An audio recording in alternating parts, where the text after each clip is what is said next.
사도신경으로 우리의 신앙을 고백하겠습니다. 나는 전능하신 아버지 하나님 천지 창조주를 믿습니다. 나는 그의 유일하신 아들 우리 주 예수 그리스도를 믿습니다. 그는 성령으로 잉태되어 동정녀 마리아에게서 나시고 본디오 빌라도에게 고난을 받아 십자가에 못 박혀 죽으시고 장사된 지 사흘 만에 죽은 자 가운데서 다시 살아나셨으며 하늘에 오르시어 전능하신 아버지 하나님 우편에 앉아 계시다가 거기로부터 살아있는 자와 죽은 자를 심판하러 오십니다. 나는 성령을 믿으며 거룩한 공교회와 성도의 교제와 죄를 용서받는 것과 몸의 부활과 영생을 믿습니다. 아멘. 하나님께서 오늘 우리에게 주시는 말씀은 시편 11편 말씀입니다. 구약 성경 809쪽 시편 11편 말씀을 교독하겠습니다. 내가 여호와께 피하였거늘 너희가 내 영혼에게 새같이 네 산으로 도망하라 함은 어찌함인가. 악인이 활을 당기고 화살을 시위에 먹임이여 마음이 바른 자를 어두운 데서 쏘려 하는도다. 터가 무너지면 의인이 무엇을 하랴. 여호와께서는 그의 성전에 계시고 여호와의 보좌는 하늘에 있음이여 그의 눈이 인생을 통촉하시고 그의 안목이 그들을 감찰하시도다. 여호와는 의인을 감찰하시고 악인과 폭력을 좋아하는 자를 마음에 미워하시도다. 악인에게 그물을 던지시리니 물과 유황과 태우는 바람이 그들의 잔의 소득이 되리로다. 여호와는 의로우사 의로운 일을 좋아하시나니 정직한 자는 그의 얼굴을 배우리로다. 아멘. 시편 11편도 다윗이 쓴 시입니다. 시편은 우리가 분량이 비교적 한 편이 길지 않기 때문에 읽고 또 읽고 이렇게 여러 번 읽으면서 묵상하는 것이 참 유익이 듭니다. 왜냐하면 시편 자체가 기도이기도 하고 찬양이기도 하기 때문에 그렇습니다. 그래서 우리 성도님들 가운데 어떤 때 내가 기도가 잘 되지 않고 정말 마음이 좀 답답할 때가 있을 때에 이 시편을 그저 천천히 읽는 것, 그 자체가 기도가 되기도 하는 것입니다. 그래서 우리가 본문을 여러 번 반복해서 읽는 것이 유익할 때가 많습니다. 다윗은 그의 인생에 참 파란만장한 그러한 여정이 있었습니다. 다윗을 우리가 생각할 때에 이스라엘의 왕이었다고 하는 그러한 그의 위치를 생각하기도 하지만 그러나 그가 살았던 모든 삶을 전반적으로 살펴보면 수많은 역경과 고난의 시간들이 있었던 것을 우리가 볼 수가 있습니다.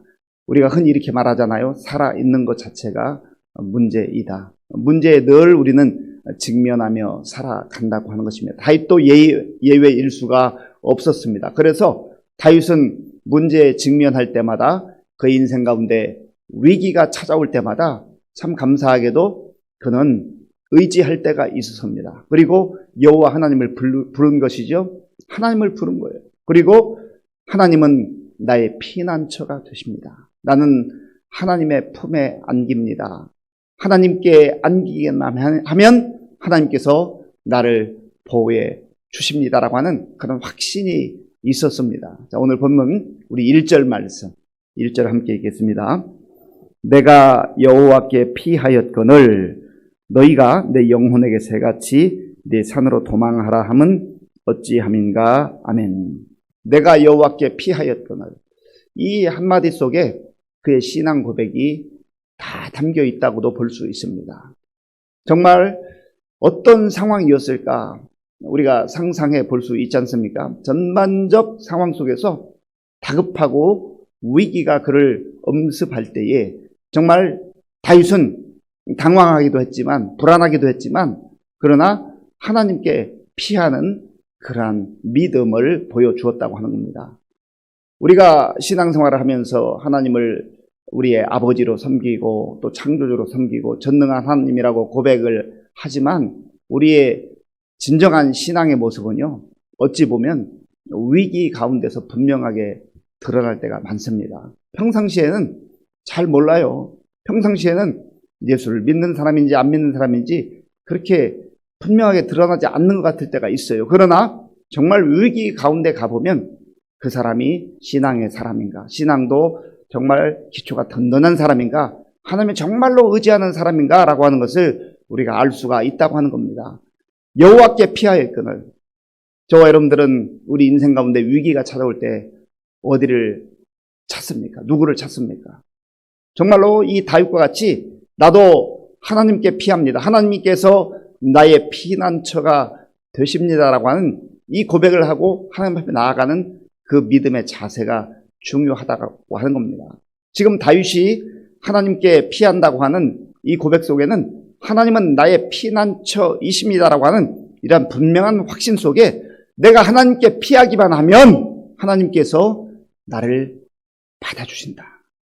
내 모습이 어떠한 모습이든지 간에 내 모습이 추하고 내 모습이 연약하고 부족한 모습이 있음에도 불구하고 하나님께서는 나를 내치지 아니하시고 외면하지 아니하시고 나를 받아주신다고 하는 분명한 확신이 있는 것이죠.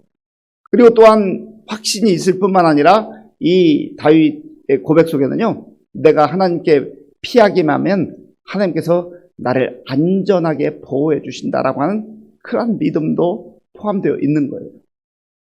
내가 다급해서 하나님께 피했는데 하나님께서 나를 받아주지도 않을 뿐만 아니라 또 설령 받아줬다 해도 나를 지켜줄 만한 능력이 있는 분이 아니라고 한다면 하나님께 피할 이유가 없는 거 아니겠어요? 그런데 다윗은 하나님께서 나를 받아주실 것이라고 하는 그 확신을 가졌을 뿐만 아니라 하나님은 나를 보호하시고 안전하게 품어주실 만한 능력의 하나님이라고 하는 그 믿음이 있는 것이죠. 우리가 믿는 하나님 바로 그런 하나님입니다. 우리가 하나님께 가기만 하면 다윗이 정말 있는 모습 그대로 하나님 앞에 나아갔을 때 다윗에게 피난처가 되셔서 다윗을 받아주시고 품어주셨을 뿐만 아니라 그를 보호해 주신 그 하나님께서 오늘 저와 여러분의 하나님이 되시는 줄로 믿습니다. 그래서 우리도 인생에 평안할 때는 뭐 말할 것도 없지만 특별히 인생의 위기 가운데 이리저리 우왕좌왕하지 말고 하나님이 나의 피난처가 되심을 고백하면서 우리도 하나님 앞에 나아가고 또 하나님 품에 안길 수 있는 우리 모두가 될 수 있기를 바랍니다. 우리에게는 또한 그러한 특권이 주어졌어요. 하나님께서 예수 그리스도 안에서 우리를 하나님의 자녀로 삼아 주셨잖아요. 자녀는요, 부모에게 늘 오면 부모는 받아주는 거예요. 받아주는 거예요. 우리가 하나님께서 그 부모의 사랑, 아버지의 사랑, 특별히 하나님의 사랑에 대해서 그 탕자의 비유를 통해서 말씀하시잖아요. 너 냄새난다, 너 추하다, 너 그렇게 왜 이렇게 속썩이느냐, 그렇게 말하지 않잖아요. 애타는 마음으로 그 동구밭에서 기다리다가 저 멀리 아들이 돌아올 때 정말 달려가서 맞이하면서 품어주고 내 아들로, 내 자녀로 그렇게 기다리시며 받아주시는 분이 하나님이라는 거예요. 왜요? 내 자녀니까 부족한 거 알지만, 연약한 거 알지만 세상 속에서 이리 치이고 저리 치이고 정말 상처받고 그러한 모습 알지만 받아주는 거예요. 그러니까 다윗도 그 하나님께 피했다라고 하는 겁니다. 그리고 오늘 1절을 제가 한번 더 읽겠습니다. 내가 여호와께 피하였거늘 너희가 내 영혼에게 새같이 네 산으로 도망하라 함은 어찌함인가. 여기서 너희라고 하는 것은 누구인가?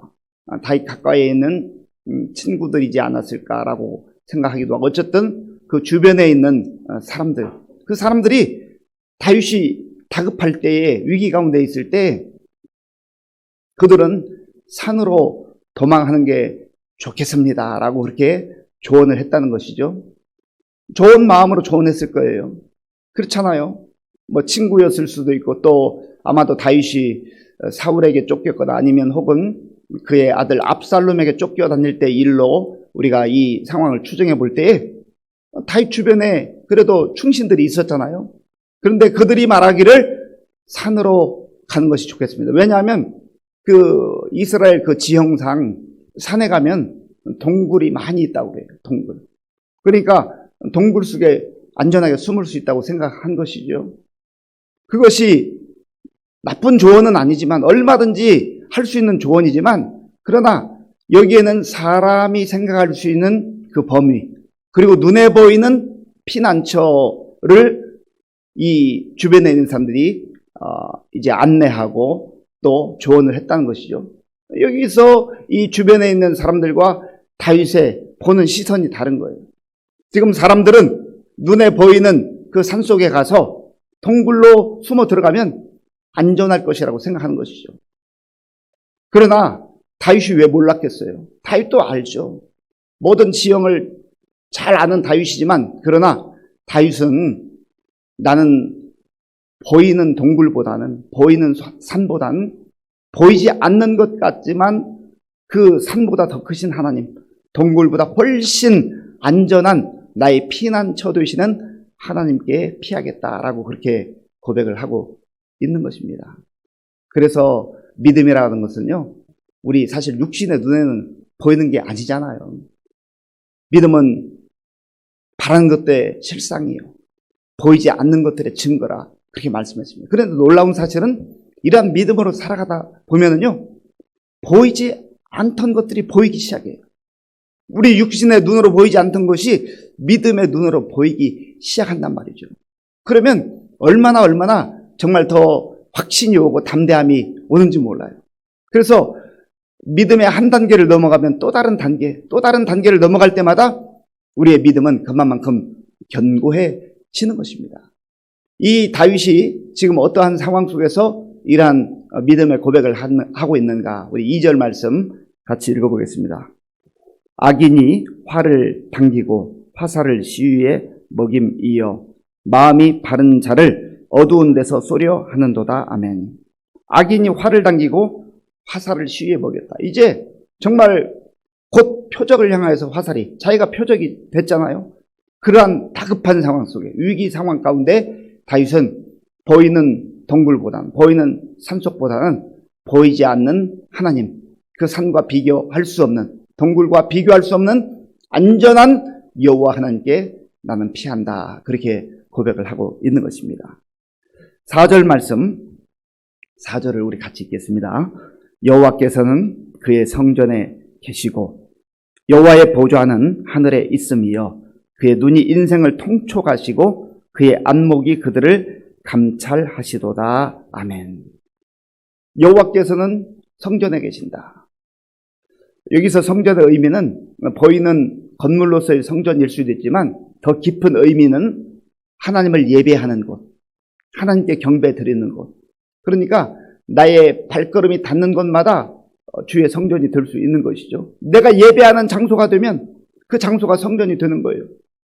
사도 바울도 그래서 너희는 하나님의 성전인 것과 하나님의 성령이 너희 안에 거하시는 줄 알지 못하느냐. 우리가 예배를 드리는 공간으로서의 이 예배당 정말 귀한 장소이고 귀한 건물임에 틀림없지만 그러나 우리 자신이 예수 그리스도 안에서 성전이 되었다고 하는 겁니다. 이 얼마나 놀라운 복이고 얼마나 놀라운 특권이요 은혜인지 알 수가 없습니다. 성령 안에서 우리가 정말 이렇게 또 정해진 시간에 따라서 정해진 장소에서 하나님께 경배하고 찬양하는 거 정말 귀하고 아름답지만 그러나 나의 삶의 현장이 어디든지 그곳에서 하나님을 하나님으로 인정하며 하나님을 예배하는 그 사람은 늘 하나님과 동행하는 복된 삶을 살 수 있다라고 하는 것입니다. 그리고 이 다윗은 여호와의 보좌는 하늘에 있다. 이것은 위대하신 하나님, 이 모든 우주를 창조하신 그 하나님의 그 초월성에 대해서 찬양하고 고백하고 있는 것입니다. 그리고 하나님께서는 그 눈으로 하나님께서 그 시선으로 인생을 통촉하시고 그의 안목이 그들을 감찰하시는도다. 감찰하다라고 하는 뜻은 눈여겨보다, 시험하다 그런 뜻이 있어요. 그래서 입증해내는 거예요. 하나님께서 다윗을 이렇게 바라보시면서 때로는 금방 위기 가운데 도와주지 않는 것 같은 그 절박함을 느끼지만은 그러나 하나님께서 그 믿음의 여정 한 걸음마다 그 믿음이 세워질 수 있도록 눈여겨보시는 거예요. 그리고 넘어지면 때로는 일으켜주시고, 또 때로는 스스로 일어날 때까지 기다려주시고, 그래도 일어나지 못하면 하나님께서 또 안아주시고, 그게 하나님의 그 시선이라고 하는 것이죠. 부모가 우리 자녀들을 키우다 보면은요, 정말 어떤 때는 이 아기들이 이렇게 걷다가 넘어지면은요, 곧바로 달려가서 일으켜 세워주는 경우도 있지만, 어떤 때는 조금 기다려주는 경우가 있어요. 할 수 있어, 할 수 있어. 한번 일어나봐, 일어나봐. 그러면 정말 그 아이가 엄마의 그 눈빛을 보면서, 또 아빠의 눈빛을 보면서 일어나잖아요. 그러면 얼마나 신이 나요.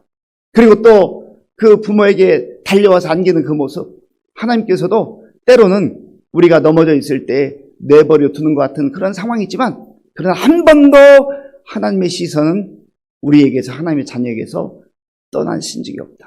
감찰하시는 하나님이시다.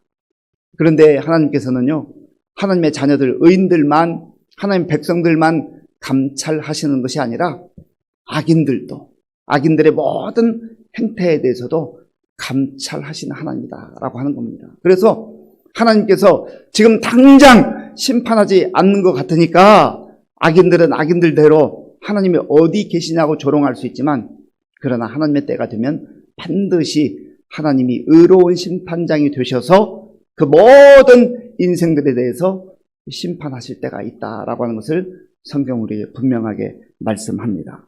자, 본문 5절 말씀, 5절을 함께 읽겠습니다. 여호와는 의인을 감찰하시고 악인과 폭력을 좋아하는 자를 마음에 미워하시도다. 아멘. 의인만 감찰하는 게 아니고 악을 행하고 폭력을 행하는 그러한 하나님을 대적하는 무리들에 대해서도 하나님께서 다 감찰하신다는 거예요. 그래서 5절을 제가 읽어보겠습니다. 악인에게 그물을 던지시리니 불과 유황과 태우는 바람이 그들의 잔의 소득이 되리로다. 잠깐 큰 소리 치는 것 같고 악인들이 활기를 치고 의인들을 조롱하고 심지어 하나님까지 멸시할 때가 있지만, 그러나 하나님의 진노와 심판이 임하는 날이 있다는 거예요. 그런데 하나님의 백성들, 하나님의 자녀들은 어떻게 됩니까? 자, 우리 마지막 7절 말씀, 7절 읽겠습니다.